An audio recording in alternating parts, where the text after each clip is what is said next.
Hello, today we will guide you through how to leave a group chat on Slack.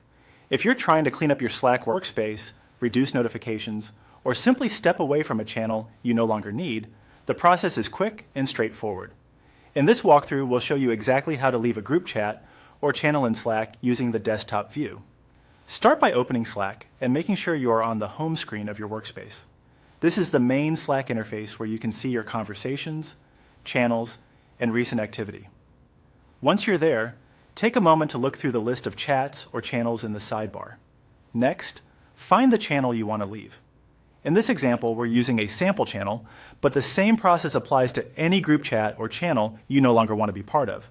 It helps to double-check the name before continuing, especially if you're in several similar conversations.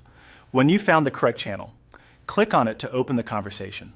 This will bring the full chat into view so you can access the channel settings. Make sure you're inside the right chat before moving on, since leaving a channel will remove it from your active list. Once the channel is open, go to the top of the chat window and click on the channel name. This opens the channel details and options menu.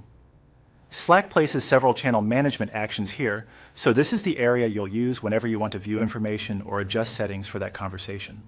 From the menu that appears, click on Leave Channel. This tells Slack that you want to exit the group chat.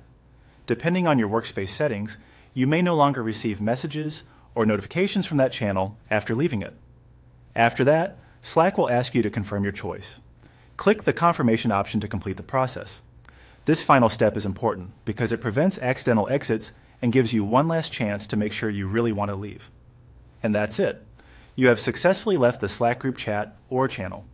If you ever need to return, keep in mind that some channels may allow you to rejoin later, while others may require an invitation. Leaving channels you no longer use is a simple way to keep your Slack workspace organized and easier to manage.